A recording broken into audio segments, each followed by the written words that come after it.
ভাগ্যের এক নির্মম পরিহাস। নিজের ঘরে খাবার নেই, যার কাছ থেকে খাবার চেয়ে নিচ্ছেন তিনিও গরিব। এক মুঠো পান্তা ভাত আর একটা কাঁচামরিচ নিয়ে যাচ্ছেন নিজের ঘরে। নেই কোনো তরকারি, পান্তা ভাত যেন গলা দিয়ে কিছুতেই নামছে না, তবুও খেতে হবে। পান্তা ভাত খেতে খেতে তার চোখের পানি তিনি নিজেই ধরে রাখতে পারলেন না। জানলে অবাক হবেন, এই লোকটির পাঁচটি সন্তান এখনো দুনিয়াতে বেঁচে আছে। ঘরের প্রদীপ জ্বললেও দিনের পর দিন জ্বলে না এই চুলা, হয় না কোনো রান্নাবাড়ি। সবকিছু থেমে থাকলেই যেন তার চোখের পানি কিছুতেই থামছে না। হ্যার পুলারা তিনজন মানুষ চাকরি করে খায়, তিনটে সওয়াল তিন জায়গায় চাকরি করে খায়, দুটো মেয়ে আছে, তাদের বিয়ে শাদি দিছে, তারাও খুব সুখী, তারাও ঘুরে দেখে না। এই ব্যক্তিরা আমি আমার বাড়িতে নয় 1.5-2 মাস ধরে আমি পালতেছি। হ্যারে ডাক্তার এটা টিহা লাগে, পয়সা লাগে, তার খানাটা খাওয়া লাগে, তার এই ব্যবস্থা করে কেরা। আমি কি পরের ভাত খাকে তার ব্যবস্থাটা আমি করে পারি? তিনি থাকেন সরকারি দেওয়ায় আশ্রয়স্থলে। দর্শক, যার পাঁচটি সন্তান দুনিয়াতে বেঁচে আছে, তার ঘরের কি হাল ছুরুত একবার দেখেছেন? মাঝে মধ্যে ঘরে খাবার না থাকলে পানি তো থাকে, তাই গ্লাস ভরে 2 গ্লাস পানি ডক করে গিলে খেয়ে ফেলে, খাবারের যেন খিদাটা না লাগে। ভাগ্যের নির্মম পরিহাস। ঠিক 15 বছর আগে তার স্ত্রী তাকে রেখে দুনিয়া থেকে চলে গেছে। তারপর থেকে তিনি যেন বড্ড বেশি একা হয়ে গেছে। যে আছে বর্তমানে তার ভাত করে 3টে পোলা আছে, 2টে মেয়ে আছে, 2টে মেয়ে বিয়েছে, তারা সহি 3টে পোলা চাকরি করে খায়, আর ভাত খাবার কিছু দেয় না। এতে অসহায় বেড়ামতে মনে করে কোনো বিল লইতে পার না। এই মন বেড়াম হয়েছে আর মনে করে বাউসি, আবার পায়ের সমস্যা, কোনো বিল তার লড়ার তো নাই। এতে এই অবস্থা ওই ছোটো বোন আছে, সেই বাড়িতে তা চিন্তা কয়েকদিন তারা বাদ দিব, তারা তোর বাদ দিয়ে পার না। হাঁটতে গেলেও ঠিকমতো হাঁটতে পারে না, মাজা বেঁকা হয়ে গেছে। একটু হাঁটলে একটু বসে, আবার বসে আবার একটু হাঁটে। তার পাঁচটি সন্তান, তারা হয়তো ভালো জায়গায় থাকে, ভালো জায়গায় ঘুমায়, কিন্তু তিনি যে জায়গায় থাকে, যে জায়গায় ঘুমায়, যেখানে মানুষ থাকার মতো কোনো পরিবেশই নেই। আসলে এই কাকার 3টা ছেলে আছে, ওনারা ভালো ভালো পজিশনে চাকরি করে, ওনাকে দেখে না। ওনারা এ বাড়ি থেকে ও বাড়ি থেকে চা চিন্তা খায়, মাঝে মধ্যে আমাদের বাড়িতেও যায়। আমি আমার মাকে বলে রাখছি, ওনাকে যখন আসে তখন খাবার খাইতে দিবার। ওনার এমন করুণ অবস্থা, ওনার খাওয়ার মতো কিছু নাই। আমরা 2 টাকা 5 টাকা পারলে ওনাকে সাহায্য করি, উনি বাজার থেকে কিছু কিনে খায়। ওনার এমন করুণ অবস্থা, উনি এখান থেকে যদি বাজার পর্যন্ত, ওই বাড়ি পর্যন্ত যদি হেঁটে যায়, তা ওনার 2 বার বসতে হবে, যেটাই তো হবে। ওনার 3টা ছেলে আছে, ঢাকা শহরে চাকরি করে, ওনার কোনো খোঁজ খবর নেয় না। ওনার 3টা ছেলে, ওনাকে দেখাশোনা করে না।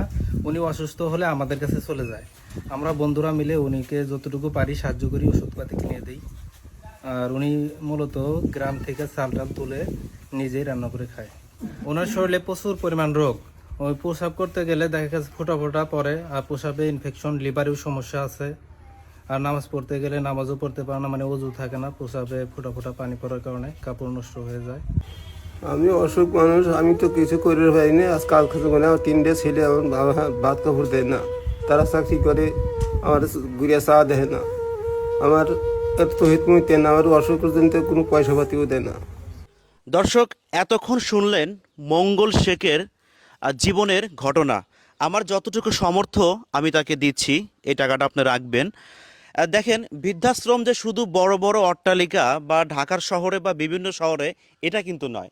একটা মানুষ তার কুঁড়ে ঘরে, মানে সরকারি ঘরে ধুকে ধুকে মরছেন, এটাই তার বৃদ্ধাশ্রম। 4 দেওয়ালের মাঝে। দেখলেন তো আপনারা ভিডিওতে, কোনো সময় খেয়ে দিন যাচ্ছে, কোনো সময় না খেয়ে দিন যাচ্ছে, আবার যখন ঘরে খাবার নেই ঢক করে পানি গিলে খাচ্ছেন। এতগুলো মানুষ আজকে এখানে দাঁড়িয়েছে, সবাই সাক্ষী দিয়েছে। তার 3টা ছেলে 2টা মেয়ে, কেউ এই মানুষটার খোঁজ খবর রাখে না।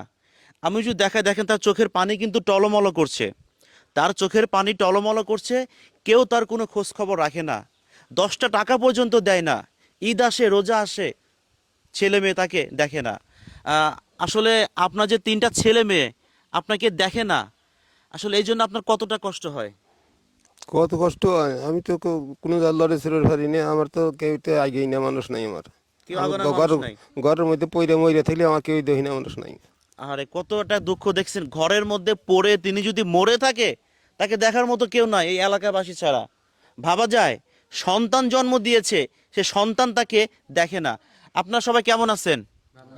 আপনি ভালো আছেন? ভালো। আচ্ছা, তার যে 3টা সন্তান তাকে দেখেন, এটা কি সত্য? সত্য। সত্য না? সত্য।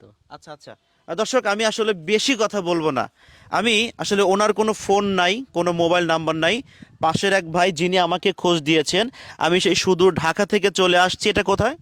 এটা হচ্ছে সরকাটারি, চরকাটারি, টাঙ্গাইল। মানিকগঞ্জ জেলা, দৌলতপুর উপজেলা, সরকাটারি ইউনিয়ন। আচ্ছা আচ্ছা, আমি মানিকগঞ্জ দৌলতপুর চরকাটারি ইউনিয়ন চরে আছে আমি এখন। তো ওনার কোনো মোবাইল নাম্বার নাই, আমি একটা বিকাশ নাম্বার দিব। আপনাদের যতটুকু সম্ভব এই লোকটিকে একটু সহযোগিতা করবেন। তার প্রসাবের রাস্তা ইনফেকশন, সবসময় ওই প্রসাবের রাস্তা দিয়ে ফোঁটা ফোঁটা প্রসাব পড়ে, তিনি নামাজ কালামও পড়তে পারে না। পেছনে কিন্তু ভেজা রয়েছে, আমি আপনাদেরকে দেখালাম না, সামনে কিন্তু ভেজা রয়েছে, এটা আসলে আমি দেখাতে চাচ্ছি না। এবং তার বিভিন্ন সমস্যা, তার মাজা আসলে কুচে গেছে। তিনি যখন হাঁটে দেখতে পাচ্ছেন, তিনি কিন্তু আসলে মাজা ব্যাকা করে হাঁটে, মাঝে মধ্যে এখানে ওখানে যায়, জায়গায় জায়গায় বসে। দর্শক, এই হচ্ছে তার অবস্থা। আসলে একটু বিকাশ নাম্বারটা দিবেন, যদি কারো প্রয়োজন হয় আপনি একটু সহযোগিতা করবেন তাকে। 01756432259। আবার একটু বলেন। 01756432259। আচ্ছা আচ্ছা দর্শক, আমি কখনো কোনো ভিডিওতে আসলে ওইভাবে অনুরোধ করি না, তারপরে অনুরোধ করছি। পাঁচটা সন্তান তিনি জন্ম দিয়েছেন, দেখে না। তার স্ত্রী দুনিয়া থেকে চলে গেছে। কত বছর আগে আপনার স্ত্রী চলে গেছে? 15-16 বছর। 15-16 বছর তার স্ত্রী এই দুনিয়াতে নাই, মানে পৃথিবীতে নাই। ভাবা যায় একবার। আর যে মানুষটার বউ নেই, স্ত্রী নাই, 5টা ছেলে সন্তান কিন্তু জানার পরেও দেখেন বাবার কোনো খোঁজ খবর রাখে না। এরকম সন্তান দুনিয়াতে থাকার থেকে না থাকা অনেক ভালো। তো যাই হোক, আমি ভিডিওটুকু সমাপ্ত করব। আমি রাজ ছিলাম এতক্ষণ আপনাদের সাথে। সবাই ভালো থাকবেন, আপনারা সুস্থ থাকবেন, আর এই কাকাটার জন্য অবশ্যই দোয়া করবেন। আল্লাহ হাফিজ।